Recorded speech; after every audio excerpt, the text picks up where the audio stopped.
You're listening to the Classic Gamers Guild podcast.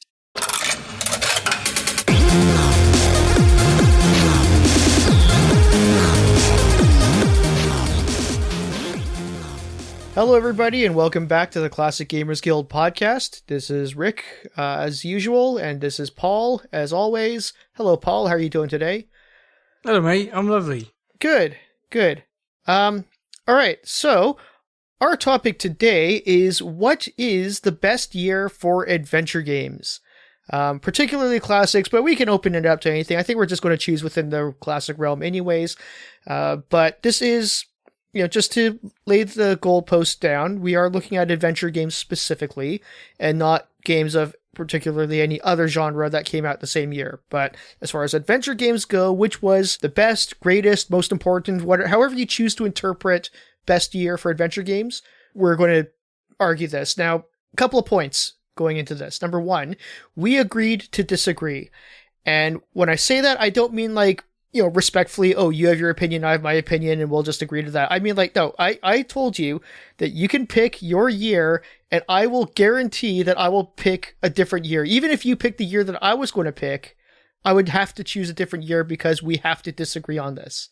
So I gave you the first pick for any year. I really want to drive this home. I really want this to be reflected on the record that you picked.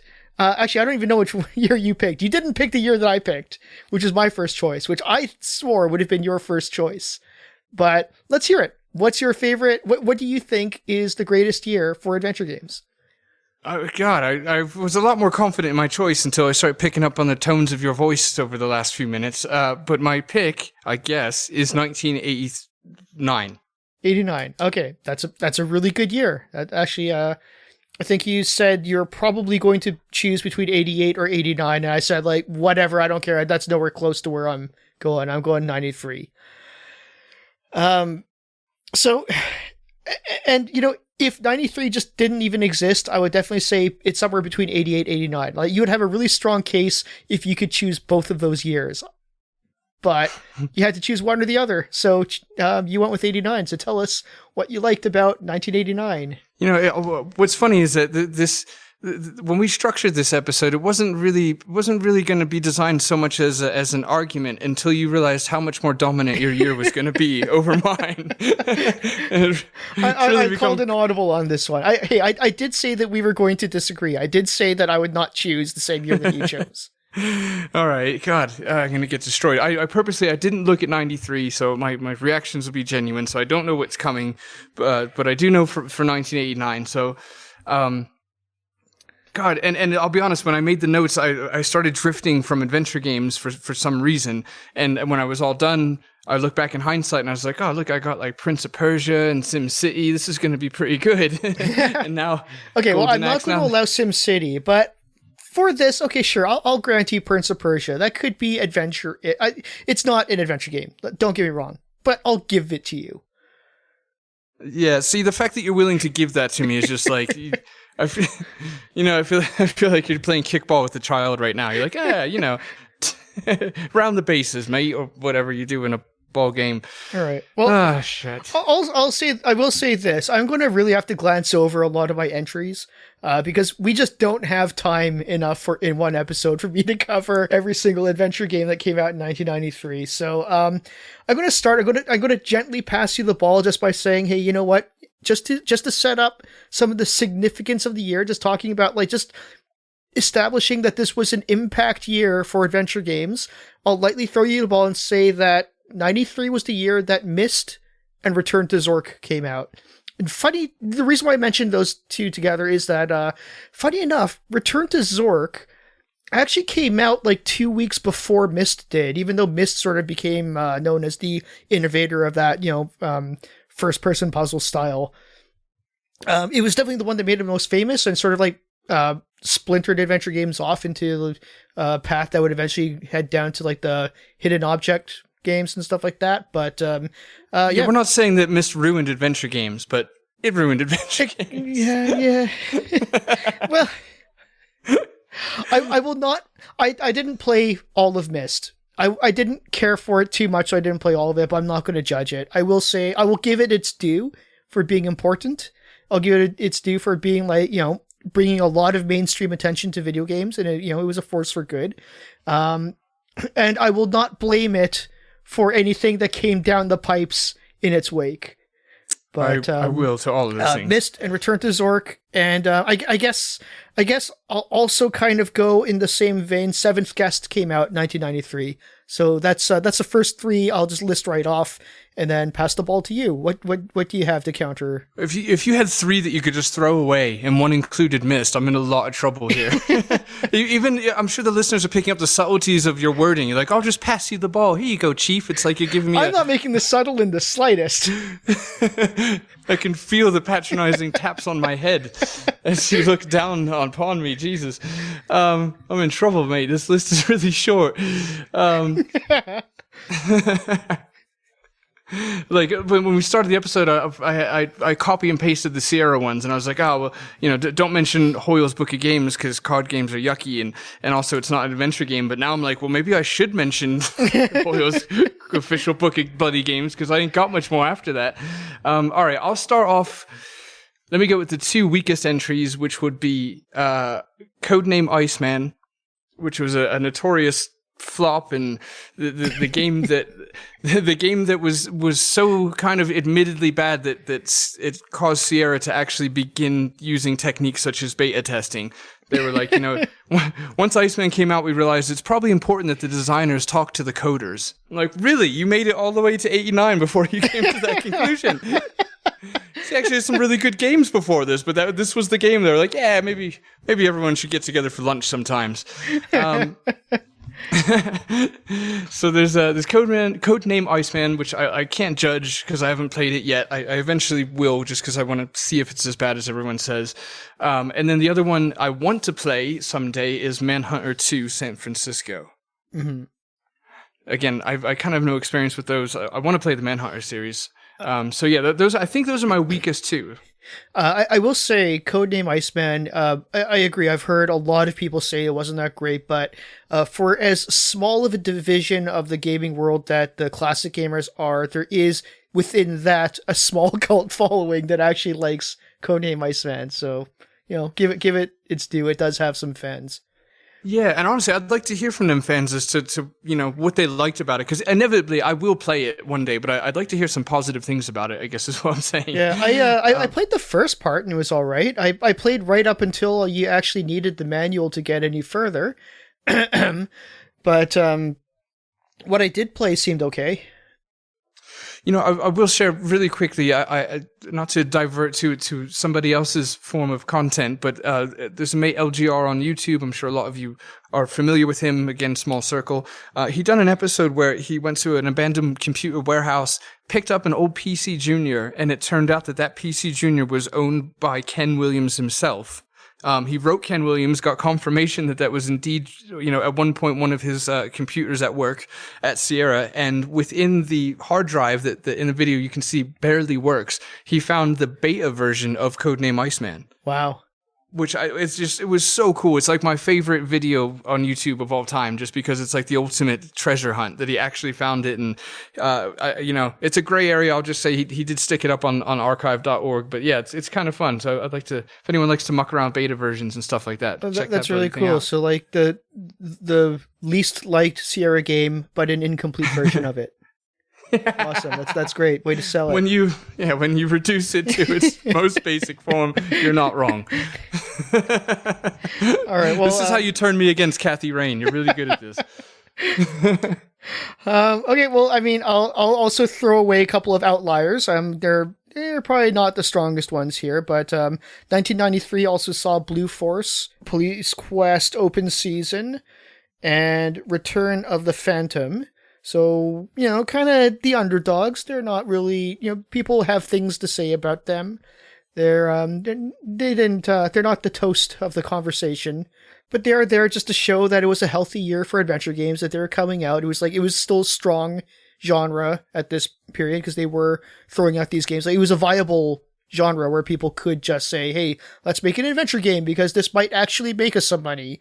So you got some of those going on. A couple other ones, which I'm just going to also throw away just because I hear good things, but I haven't actually played it myself, I'm really not going to be able to talk very in depth about any of these just for the sake of time, but especially going to throw away the ones I don't know intimately. So that would include Shadow of the Comet came out that year. Eric the Unready has a big following, or well, big following as far as the small little niche that we inhabit. Veil of Darkness, and I don't know anything about this game, but I just love its title, The Adventures of Melvin Freebush. Was he a nudist? So this was a year where adventure gaming was so strong that people had faith in releasing a game called Adventures of Melvin Freebush. A guy named Melvin walking around with no pants, I guess. Yeah, no, that's a great point, though. Adventure games were probably at their peak in 93, where studios, like, that was the hot thing to make, as it just isn't anymore. It's kind of fun to fantasize about that time. I did Return of the Phantom, I played a few minutes of, and I really enjoyed. I want to get back to it. And I did play Blue Force, which was a good game, but I think it's humorous that it's a game about being a cop, and 90% of that game, you're off duty because you're injured, and you have to sneak around the red tape to get anything done. It's like the one perk of being a cop you can't even use in that bloody game. You're just a civilian who was a cop a few weeks ago. It's quite strange, but it was enjoyable. Yeah, I mean, I did play a little bit of Return of the Phantom. I played a little demo disc that, back in the day when 3.5-inch demos came on the magazine covers. Yeah. Yeah, so I got it through there because my parents actually owned a magazine store, so I got a bunch of those from magazines that didn't sell. But it's also just kind of interesting to note out of that selection, just because Police Quest Open Season came out, and then that was the same year that Jim Walls, who did not work on Police Quest Open Season, went off on his own to make Blue Force. So you get two police games, and they're both one is a Police Quest and one is by the guy who started Police Quest. So they're just little. If you like Police Quest, that was your year, I guess. Yeah, no, there's some ironies there. Yeah, how Daryl took over and Jim did the other one. Interesting. All right, well, God, I'm trying to stall and stay on your topic because my list is pretty short. Let's keep talking about them demo discs, mate. All right, so one of my weaker ones I forgot to mention, I'll throw it away real quick, was Tex Murphy Mean Streets. It's a game I've wanted to play. Have you ever played it? A little bit. I played it a couple times at a friend's house when I was younger. But I wouldn't say extensively. Okay. Yeah, I've been meaning to play it. Kind of one of those games, as so many on the list are. But yeah, so I'll throw Mean Streets away. I don't know really enough about it to say. I played Under a Killing Moon a long time ago and loved that. So I've got faith in the Tex Murphy series. But all right. So anyway. Sorry. Again, I just saw another name on the list here. And I just wanted to go on, because I already mentioned Blue Force, the Police Quest Open Season. So just to kind of finish off that list, I was kind of saving this for like a heavier hitter, but just to match up with like the whole detectiving and stuff like that, I do have 1993 did have Sam & Max Hits the Road. Ooh, nice. Okay. Yeah. So I was going to get that out of the way while we're on theme. That's a great one. Yeah, I just recently played that for the first time, and it was really fun. It was a really cool game. And Steve Purcell, the guy who created that, went on to work for Pixar. Does a bunch of pretty cool stuff. Oh, that's right. I forgot about that. Yeah, one day I was watching one of the Toy Story shorts with my son, and there was a making of afterwards, and I'll pop Steve Purcell, and I kind of hit pause to Google it real quick. I'm like, is this the same Steve Purcell? And it was, so it was pretty cool. It was around my son was 2. I was actually forcing him to watch the Sam & Max animated series I got on Amazon. Right. just trying to Pavlov's dog him into liking all these things. All right, so I'll move on to my semi-final round here. Are we there already? Holy crap! I'm gonna have to go through a whole bunch of these. All right. There's really a disappointing amount here. And crap, I forgot to take adventure games off my list, so I can't talk about Michael Jackson's Moonwalker, which I was really looking forward to talking about. But you found a way to sneak it in anyways. I did. Hopefully it wasn't too ham-fisted, but it was indeed intentional. All right, so, crikey, I've got not many. Okay. Leisure Suit Larry Free. came out. And actually, hold on, let me try that again. Leisure Suit Larry 3, Passionate Patty in Pursuit of the Pulsating Pectorials, not because I like alliteration, but because it takes longer to say the whole title, and therefore making it seem like I have more to say than I really do. Which I thought was, it's actually probably one of my favorites, like top 2 in the series from what I've played. I haven't played all of them, but, Leisure Suit Larry 1 is a classic. Leisure Suit Larry 3 being one of the only other ones that I've actually played. That was actually a really good game. I really liked that one. Especially since it's kind of like 2 in 1. You get to play as Larry and then you get to play as Patty. That was really cool. Yeah, exactly. I really liked 3, and I remember playing it when I was a bit younger. I thought it was really cool that you could play as both of them, as you just said. That was pretty cool. And I, like you, I've only actually played the first 3, but I also played 7 as well, for whatever reason. So, do you ever play 6? No, because I heard that was a really good one, and it came out in 1993. So actually, I can't even be mad at that. That was well done, mate. Nice. Just so you know. If only I'd said yes, and 6 was actually my favorite, that would have been nail in my own coffin. You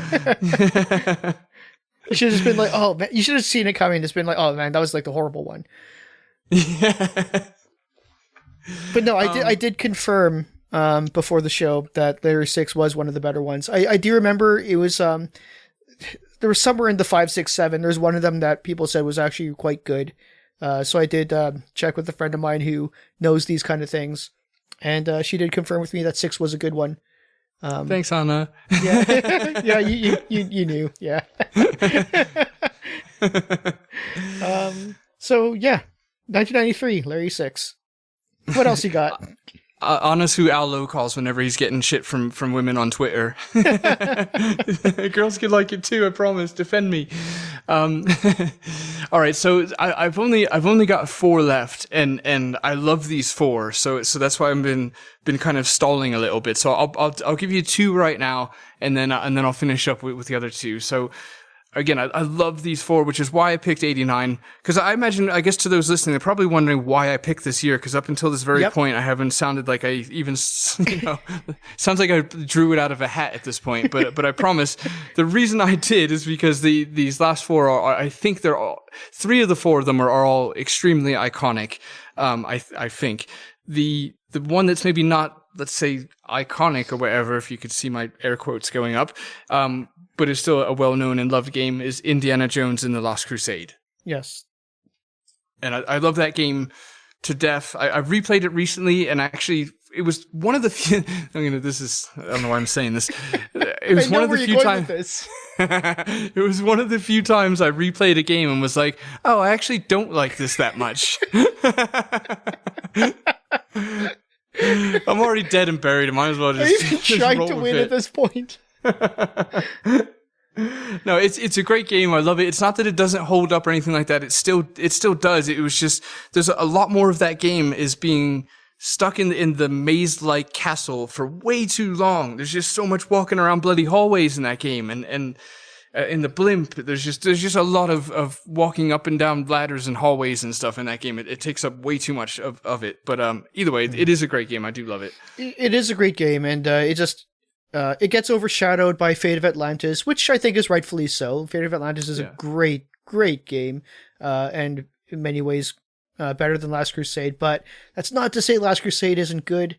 It just kind of gets overlooked because if you're going to talk about an Indiana Jones adventure game, typically it's going to lean in the side of Fate of Atlantis. But no, I agree. Which came out in 1993, probably. No, it did not actually. That's 1992, which God. I did not. That was not a setup this time.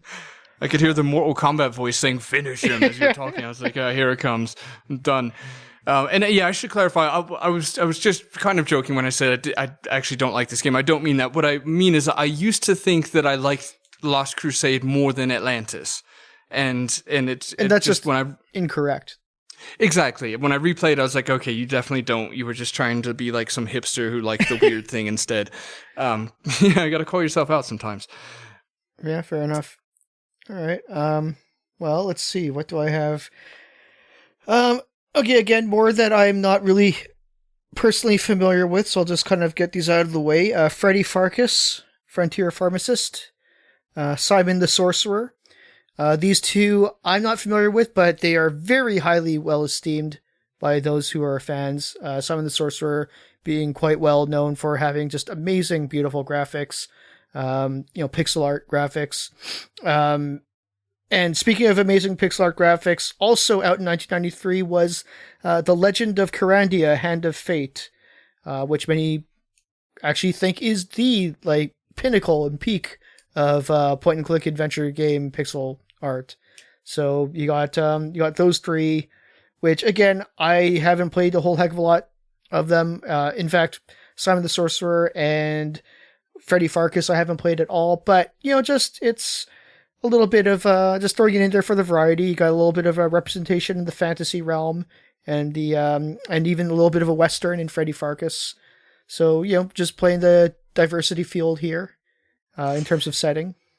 Yeah, God, it's a strong year. 93 is like, it's sounding like the home of all the games that I own and have been meaning to play, but just haven't yet for no real reason, no biasm or anything like that. But I mean, all those ones you listed literally are always ones I'm like, I gotta get around to that. I gotta, stop bloody replaying Space Quest and replaying games and finally play Simon and Freddy Farkas. I've been meaning to play that for a long time. I think like Josh Mandel or Allos was involved. It's supposed to be quite humorous. I want to play that.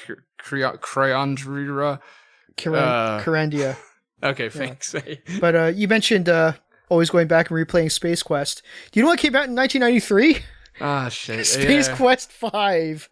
Your bloody favorite one that you brainwashed me into being my favorite one too now, apparently. Well, it's tied up there with the third one for me, but it is definitely like my top two, and it's up there. And since we're talking about sci-fis, we might as well also throw in that Star Trek Judgment Rights is in there by Interplay. Yeah. Fantastic point-and-click adventure game. The 25th anniversary came the year before. Judgment Rights is kind of the sequel. I don't think it really matters what you play, because I think everything's all serialized. It really is a good adaptation of the spirit of the original series. So so you got those two. Oh, might as well close out the list of the sci-fi.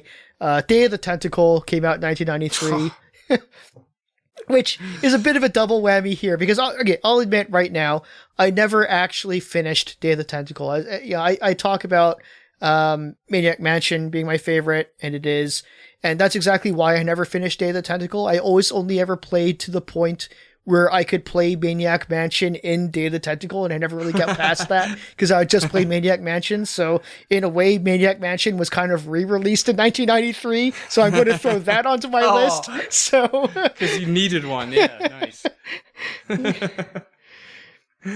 If I had looked up 93 before we recorded this episode would be totally different, because I'd have a different year, or I would have thrown it fit.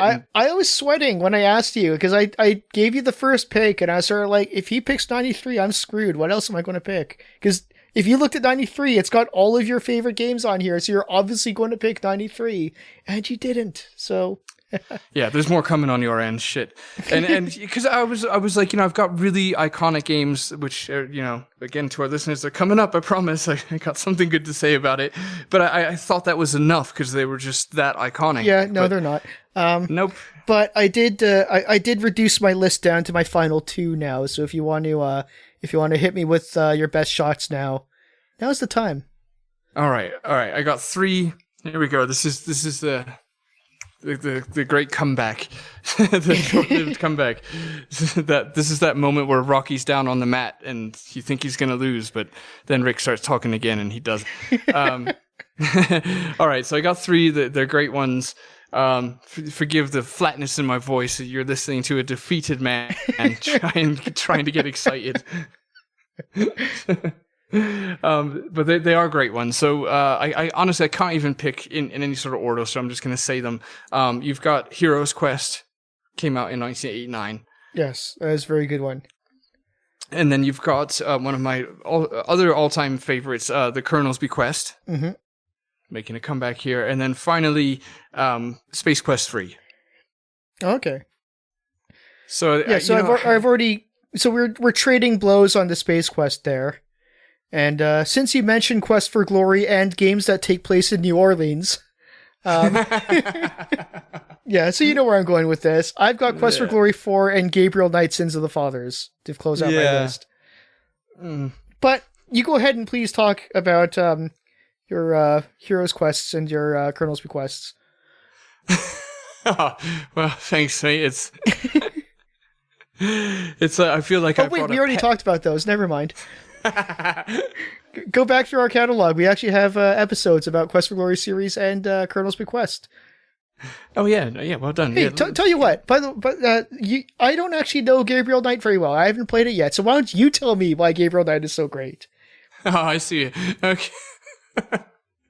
Is this a you can't beat 'em, join 'em thing? I feel like you've got a shiny new bicycle and I brought a pet rock to show and tell. But I let you ride the bike. Oh God! All right. Yeah, I was just thinking with Heroes Quest, like a lot of people like 4 the most in that series. So kind of defeated there. I guess I probably should champion Colonel's Bequest as the best one I've got on here, but you know, I put that in Gabriel. I guess equal. I maybe like Gabriel a little more. Because again, I've already lost. I mean, there's no need to sugarcoat it. You could say they're a dead tie and then be like, well, Gabriel Knight has, Luke Bloody Skywalker doing a voice, so checkmate.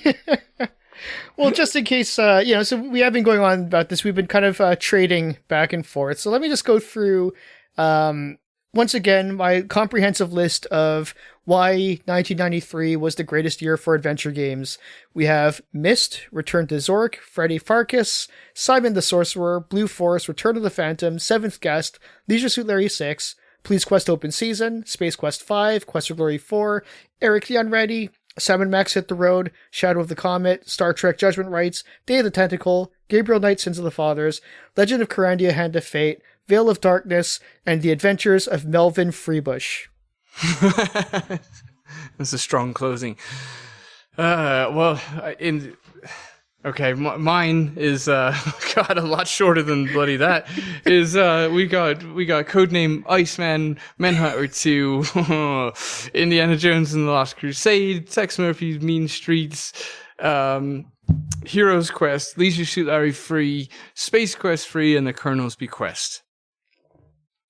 Okay, so listeners at home, why don't you? We're going to leave the final judgment to you. Why don't you decide for us based on the arguments presented before us? I'll leave the decision to the jury. Please let us know if you think that 1989 or 1993 was the best year for adventure games. Oh God, yeah, please don't. Jesus Christ! All right. Man, this was difficult to probably watch for other people. This is just it's like David and Goliath if you were rooting for Goliath. And Goliath or whoever won. Yeah. I was wrong to try and make a biblical reference. I knew I'd get it wrong. Oh man, yeah. So I reiterate what I mentioned at the beginning of this episode, that Paul did have free reign to take the first pick for the best year. 1993 was the second choice in this round. That only strengthens you, or really just makes me look all that more daft. I appreciate the reiteration there. Crikey. This was tough. I wish I could say, yeah, I'm just giving you a hard time and we're just joking, but no, I'm taking this. Yeah, no, I will hear about this for a few weeks for sure. I'll be reminding you about Kathy Rain just to get off the subject. I'm just really happy about this one because like I said, I was so sure you were going to choose 1993 and I was kind of sweating it out. I was like, oh God, he's going to pick 1993. What possible year could come close to 1993? Yeah, I knew I was in trouble when you were like, you should just take 88 and 89. I was actually, I was considering that. I looked at the list. I was sort of like, in order for this to be competitive, you'd have to take both years. Yeah, it'd be God. There's so much volume in yours, but it's not just volume because you've got Day of the Tentacle. You've got so many just like you've also got iconic games on top of the volume. Because honestly, adding AE8 wouldn't have helped much. I mean, it would have given me Police Quest 2, which we love, and Gold Rush, which I love, but there wasn't that much else. I was just stoked on it because I had them two in the same year. King's Quest 4, I think, came out that year. Right. Yeah, that's actually, I'm just going to pull this up. Let's take a look at what came out. If I granted you 1988. I had to go with 89 because I wanted to go with one that didn't have King's Quest in it to just keep pissing everyone off. We have another Leisure Suit Larry. We have another Manhunter. Zach McCracken.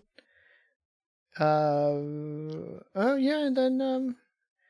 then in 87 is when all the really good ones come out again. I mean, the 88 was a strong year, don't get me wrong, but I could have given you 1987 as well. I could have given you 87 through 89. That's what it sounds like, yeah, because 88 and 89, there's not enough there, but maybe all three of those. Yeah, because 87 was actually kind of a slow year in terms of volume. There's only a few came out, but some good ones came out. Space Quest 2, Shadowgate, Police Quest 1, and Maniac Mansion. Oh, and the first Leisure Suit Larry. So that throws some pretty good reinforcements into your army. It's interesting because when you're phrasing it this way, it makes me wonder what the 80s versus the 90s would look like, because if I was to add up the other 80s years, it would only get better for me, especially as you get into just childhood favorites and okay, nostalgia. So do you want 80s and I'll take the 90s? Yeah, because I think with the 90s, it's only going to get worse for you. Really? Okay. I mean, let's see how this looks then. Let's start at 1990. I've got let's see. I'll just go with the highlights. I'm not going to list everything, obviously. Starting with 1990, we got Quest for Glory 2, Trial by Fire, Conquest of Camelot, Loom, Secret of Monkey Island, King's Quest 5, Space Quest, pretty much all the Space Quests from here on out. We'll just leave it at that. Monkey Islands, of course, Conquests, Heart of China, Willy Beamish, Goblins. We're only at 1991. We're still only at the end of 1991 here. Dagger of Amun-Ra, Daughter of Serpents, Lure of the Temptress. We talked about Blade Runner, comes out like 1997 down here. We got Grim Fandango, 1998. Quest for Glory 5 closes out the series, 1998. So we've got pretty much all the Quest for Glories except for one. But we also have the VGA release, so you still have the full series in there in some form or another. We've got all the Gabriel Knights. There's only 3 of them, right? Right. We have the Longest Journey, which is sort of like the start of the new age of adventure games. I know this was like quite a ways back, I think 96, but Neverhood was up there somewhere. Oh, nice. Discworld. Do I really need to keep going? Like, no, I'm about to like poke my child with a stick just to make him wake up and end this for me. I gotta go, mate. He's bloody gonna be a parent or whatever. No, this is I regret everything I said a few moments ago because I've got, for example, I've got like King's Quest 1 through 4. That's why, King's Quest fans, I'm giving you your minute. I've got King's Quest 1 through 4, and I guess what I'm trying to say is it's like the 90s almost have everyone's favorite versions of the series. Yeah. Like the 80s, it's like, well, I love the first one. I mean, it's the first one. You've got to love the first one. And yeah, that's well and true. But a lot of times, these series got better as they went on. And that's where they rest in the 90s. Cause I've got, from 89 backwards, let's say, I've got goddamn Hoyle's Book of Cards. Bloody. All right. I've got, it's going to break me. Well, you started at 89 and we've covered 88 and 87. So going backwards from there, we have, it gets pretty bleak. I mean, we've got Black Cauldron, the first 2 King's Quests, bloody, the high-res adventure series, which are good for historical studies, but not actually playing. Mixed Up Mother Goose. Yeah, I know. I definitely regret that thing I said a few minutes ago. for sure. Unless, maybe anyone listening can come to the 80s defense, because it's guys, is this live? Because it's one of those things. Again, it's like, you're always tempted to give credit to the very first one. Like, I do love Space Quest 1. And therefore, it's like the 80s is the home of that embodiment of the first ones in the beginning and the trailblazers. But it's like, is Space Quest 1 a better game than 3, 4, or 5? Absolutely not. So that's almost like the 80s versus the 90s in a nutshell. It's the first of a lot of these, but is it the better of them? I put Space Quest 1 up pretty high on my list. It's in the top half of the series for me. Is it not? Being a fan of 6, for me, it's I love it, but it's just the second to the bottom. Like, basically, the only Space Quest game I'm not enamored with is the second one. That is true for me, and 2 and 6 are kind of my outliers, and the rest are just solid straight on through. But yeah, no, I tried to come up with something devil's advocate, and I just can't. Wow. All right. That's what it's been like in my shoes for the last 40 minutes. But no, don't get me wrong. Some great games, like you said, there's a reason why you chose 89. Heroes Quest, Space Quest 3, Colonel's Bequest. Yeah, I would totally, I'm all in for those guys.